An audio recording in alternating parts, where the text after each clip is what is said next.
Hello everybody, welcome to another episode of Stand Your Ground Studio. This is Scott. Today's episode is entitled, ISIS Will Spread Like a Cancer, and this is a continuation of an earlier video I did called The Road to World War III Goes Through 9/11. And if you'll remember, in that video we talked about issues like terrorism and the war in Afghanistan and Iraq, and how there's going to be reconciliation and the GOP is going to tear itself apart. The 28 missing pages from the 9/11 Commission report will come out, and that's going to help spark larger conflict within the world. This episode is going to expand on that, and we're going to dive into the refugee crisis and how that's linked in with ISIS and how they're spreading all throughout Europe and the world. And there's a lose-lose relationship going on there. We're going to reaffirm that major terror attacks are imminent. ISIS is stronger than it ever has been and has a global reach now. We're going to see how in the news that we're already questioning what the Afghanistan and Iraq wars accomplished. We're going to talk about the money spent, the lives lost, the enemy stronger than ever. And we're still in these wars and have to ramp up our presence in Afghanistan and Iraq to prevent an even worse refugee crisis in Europe. So we're going to talk about the damning cycle we're already caught in there. Then we're going to have confirmation of some of the points I made in my earlier video, some of that being World War III and the GOP being at war with itself, namely how Trump is reaching a new level of infamy. So the first major topic I want to dive into is the growing refugee crisis in Europe. And my whole search on this video started with this article right here. The migrant crisis is causing ISIS to, quote, spread like a cancer, according to a NATO general. So there's a bottleneck of migrants that's backed up all across Europe, largely in Greece. And there's a development that led to the UN High Commissioner for Refugees to warn Tuesday of a burgeoning humanitarian disaster. However, within this mix, ISIS is spreading like a cancer, taking advantage of paths of least resistance and threatening European nations and our own with terrorist attacks. And that's from Air Force General Philip Breedlove, who happens to also be the head of Supreme Allied Command in Europe. He said the migration, quote, masks the movement of criminals, terrorists, and foreign fighters into the continent. So right off the bat, we have the argument to slow down the migration of refugees because we can't really afford to have another Paris attack. So we need to slow it all down, right? Well, not so fast. Because the same article is talking about how we've got real people in the mix, and they're exposed to the elements, they're exposed to all kinds of conditions, and they're suffering. And 2016 is outpacing 2015 in regards to how fast refugees are pouring into Europe. So as you can see on the screen, more than 131,000 migrants entered Europe in the first 2 months of 2016. That's a number close to the total of the first half of 2015, according to UN. More than 1 million migrants entered Europe last year. And this is key right here, is at the center of why we're bringing this up. The failure to mount a unified response to the situation means Europe now faces a crisis, quote, largely of its own making, as the buildup of migrants stranded in Greece grows rapidly. So promises from various nations to take in and resettle immigrants came nowhere near what they had promised, and they've fallen drastically short, and bottlenecks are building, and people are suffering, and there's more and more of them.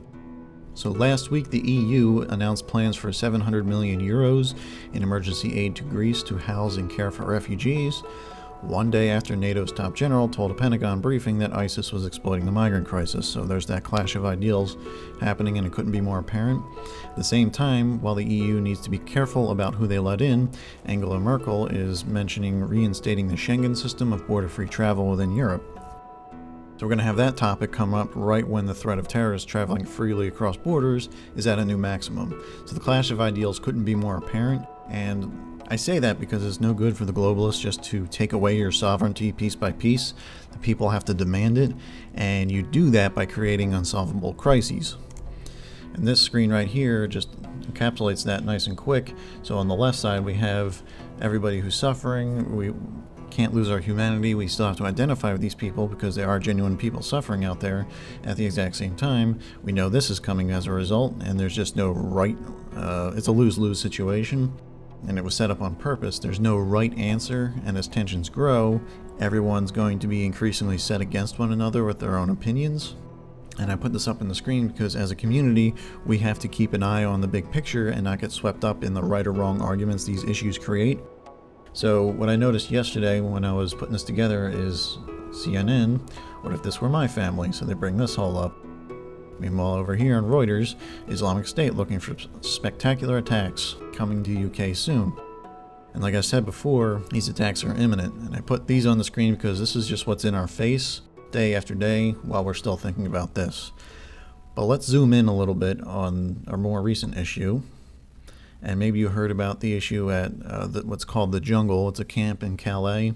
It's a refugee camp that started a while back. And it's by many accounts a deplorable sight for human conditions. People are walking around in each other's refuse. There's no running water. There's no safety or security. No real protection from the elements. So the establishment or the authorities came in hoping to peacefully move people out of there, despite pleas for them not to do that. And you can see how well that went on the screen. Tents were set on fire, and projectiles were thrown at police at the site, resulting in arrests and injuries and prompting authorities to use tear gas. Later in the evening, protesters and migrants blocked the city's perimeter highway, throwing projectiles at trucks to slow them down. You can see fires were started and police got in the way, preventing people from being able to stop it. And 2 activist groups were mentioned being there. One was No Borders, the other is Help Refugees. And No Borders is the one that was involved in throwing bottles at trucks and getting in the way. So, how did this happen? The authorities and activists dig in and blame each other, so we have this police state versus citizen thread going on here. So French Interior Minister declares the group No Borders activists on the scene to be militants who got in the way and helped incite the violence. So they're the ones that were helping to fight back. However, another activist organization, Help Refugees, were there to call out the officials, saying that you don't show up to refugee camp armed for war and then blame unarmed activists for the result. And that's my words, not theirs, but they call out the French authorities on their promise of this being gradual and humane and respectable towards people's dignity. And they say the scenes of panic we witnessed today were a far cry from these principles. And you go to their website, you can see more pictures just like this right here. Tents being set on fire and how they really didn't have the presence of we're here to be peaceful. So Calais authorities responded by saying they had buses on site to help take migrants out to reception centers because they're trying to locate them to an upgraded site. But Help Refugees points out that they couldn't even fill those 100 seats on those buses, despite the fact that they're trying to relocate upwards of 1,800 people to a better site, which is perplexing considering the upgrade they could receive, which is right here. You can see on the left side of the screen the border between the old site with the tents and everything and the new site. And what they did is they took a bunch of old shipping containers and fitted them with heating and windows, and they have, you can see everything on the right here, beds and everything, hard floors, a roof over your head, as opposed to here where they're walking in more than just mud. There's plenty of refuse in there. And it's odd considering it's in plain sight. The old camp is not really safe at all, and you could at least get the most vulnerable people out of the old site into the new one. And what's going on here? I mean, these people are in a genuine situation, and they're not just being picky, so what's the problem?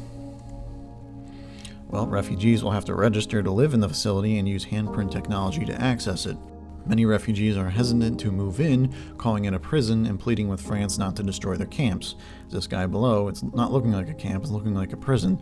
So either we're missing part of the story, or it's pretty visible to them. Their instincts are kicking in saying, I don't like that, I'm not moving in there. When you get that many people in that type of situation not moving in, that says something pretty profound. But this immediately brought up the thought of the ID4D campaign from the World Bank. It's a global tracking system that they're trying to create to help alleviate problems like this one that they knew was coming. So when I went to look up some of the images on that, I found another story I'd forgotten about. Back in December, U.S. report warns of ISIS' ability to create fake passports. So this story is about how ISIS took over a building where Syrians processed passports, and they reportedly have a passport printing machine with blank passport books and possibly biodata. And Syrian passports were found on ISIS terrorists in the November Paris attack, so that's already relevant. And this is a part of the growing influence of ISIS, which I'll bring up again in just a moment. But this points to the need for a more easily managed and controlled international ID system, which the World Bank is trying to develop, so they can track one global community and everyone has the right to their own safe, records and money. But really, it's just a part of the UN's 2030 agenda. You can go and look that up. The terrorism and refugee crises is going to make this initiative a growing necessity. So basically, problem, meet the solution you were created for. So jumping back to the first article that I talked about, we have that tension between the humanitarian crisis and letting militants into European borders and elsewhere. And I think we have to keep an eye on this because tracking software may come up as a solution and become increasingly implemented on larger and larger populations, and that's something we do need to keep an eye on. And before I move on, just remember the name General Breedlove, which I mentioned earlier. He's the one that says that ISIS is spreading like a cancer, because I'm going to bring him back up before the end of this video. So next, in my earlier video, I mentioned how it's inevitable that we're going to have terrorist attacks on U.S. soil. The CIA director told 60 Minutes we can basically expect it. What I had missed was that Chief of Europol had said the same thing about Europe back in November. Below those two, you can see a timeline from the New York Times showing how ISIS attacks is growing in frequency and in severity throughout time, so it's inevitable. And something to remember is they don't quite have to have a successful attack. We can just have an unsuccessful attack with a massive amount of explosives in a prominent building that don't go off. And we can have something along the lines of, the 9/11 that almost happened, and that'll get these news threads pushing further and further and faster. Though at some point in the future, I do expect something real to happen. Alright, so let's explore the growth of ISIS and the damning cycle we're already caught in with terrorism and this never-ending war. So from the same New York Times article, it's talking about the growing influence of ISIS and how they're becoming almost unstoppable. So since they've established their Islamic State in June of 2014, they've become focused on 3 parallel tracks. According to an analyst at the Institute of the Study of War, goal number 1, they want to incite regional conflict with attacks in Iraq and Syria. They want to build relationships with jihadist groups that can carry out military operations across the Middle East and North Africa. And they want to inspire and sometimes help ISIS sympathizers to conduct attacks in the West. You can see how they've reached all the corners of the map with their influence, but their direct presence is growing and they're getting more and more of a platform to work from. And going to this quote up here, the goal is that through these regional affiliates and through efforts to create chaos in the wider world, the organization will be able to expand and perhaps incite a global apocalyptic war. Well, you can't say they didn't warn us. The writing's on the wall. They do bring this up from time to time to let you know what's coming. The question is, will you believe it? Okay, so the threat is truly growing too. This is an article from March 3rd. Spain seizes 20,000 ISIS al-Nusra uniforms. So one quick quote from here. Authorities in Spain have seized 20,000 uniforms and supplies able to equip an army of jihadi fighters, Spain's Interior Ministry announced last Thursday. Here they go, they just dump it out all over the floor. And what they're letting you know is the size of the threat that's coming our way and how imminent it is. So here's 20,000 uniforms we did find. How many have we not found?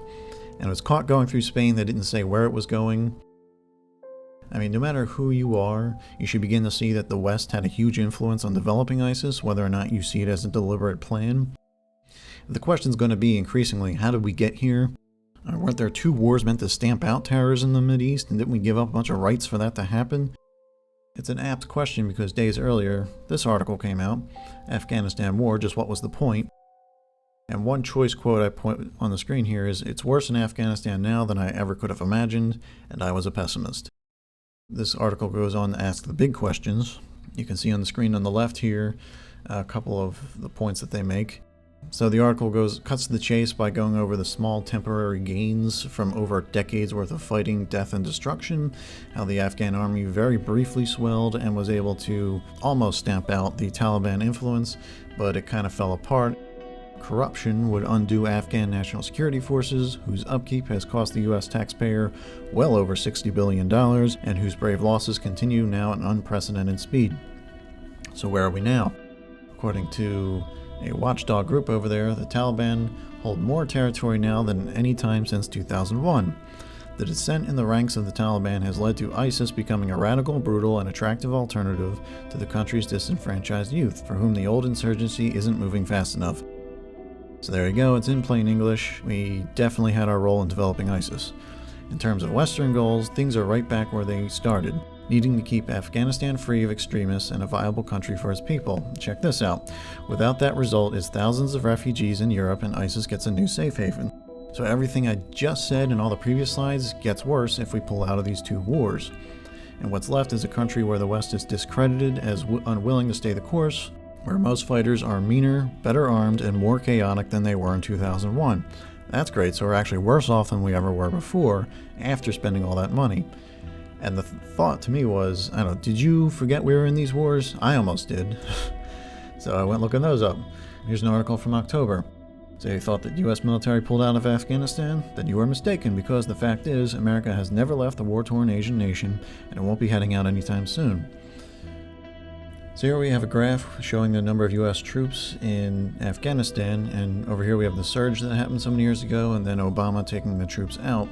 And as of October of last year, we're down to about 9,800 troops, and they're saying into 2017, we're still going to be at maybe 5,500 troops, we're not sure, because we can't afford to pull back anymore because of the growing influence of ISIS and the impact that can have on the whole region.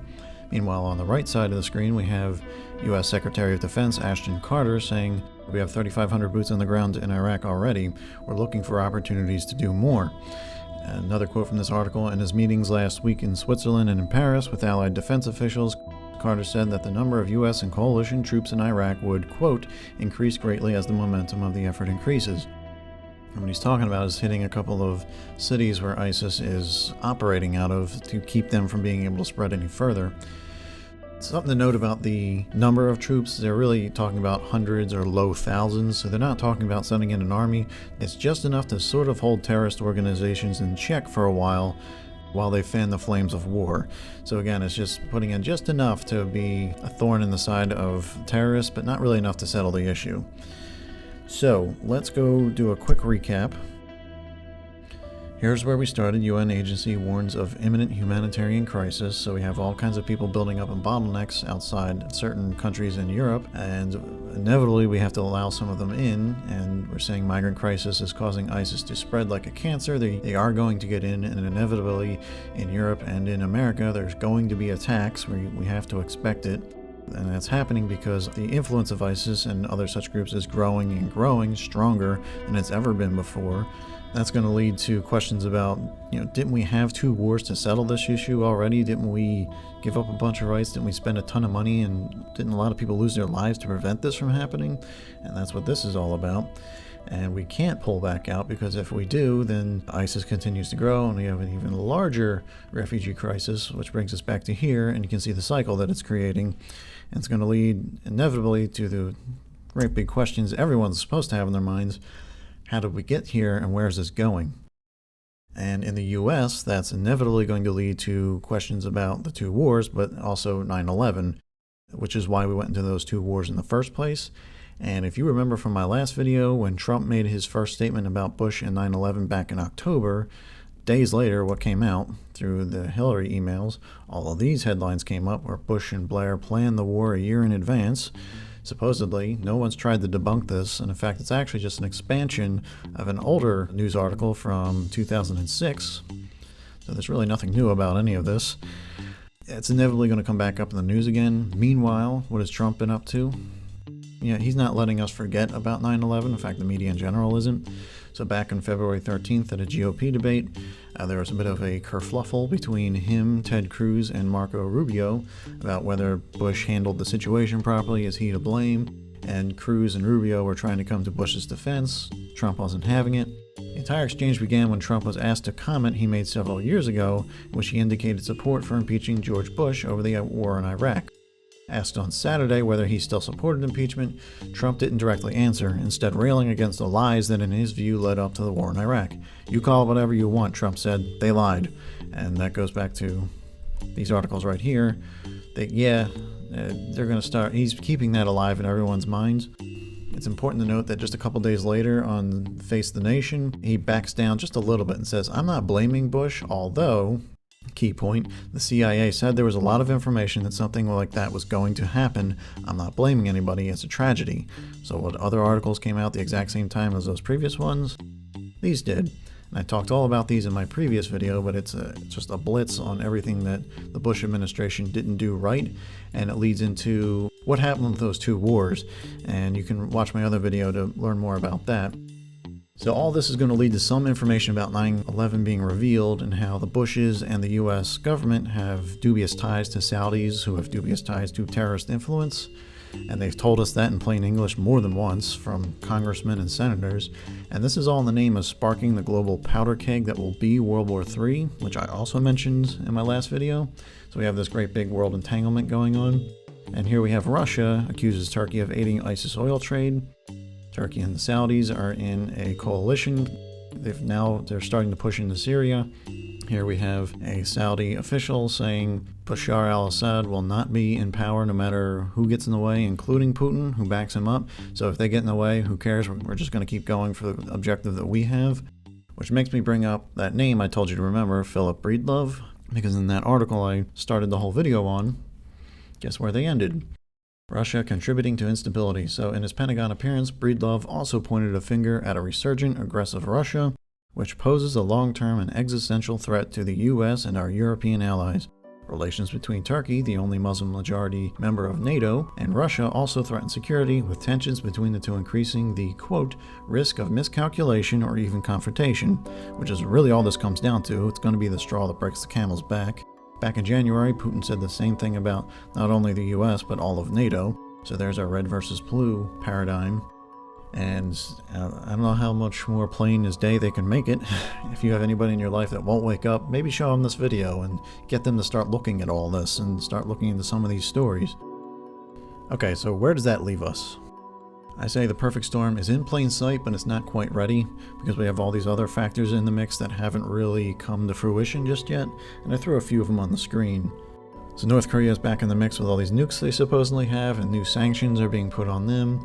Guantanamo Bay is being brought up, back up in the news. I think that's just going to come up. It's tied into how we got certain information, when and where and how. And cybersecurity is going to be huge. I mean, the Clinton email scandal, you can bring up anything from that and tie it to anything and not really tell us any information. Meanwhile, I don't think we're done with Edward Snowden either, because Trump brought him back up again. All these news threads have to kind of combine into one essentially perfect storm. And like I said in my last video, they could have crashed the system a long time ago, but this is more about affecting the masses in their hearts and in their minds. And the more they twist people up, the more they can control what they think.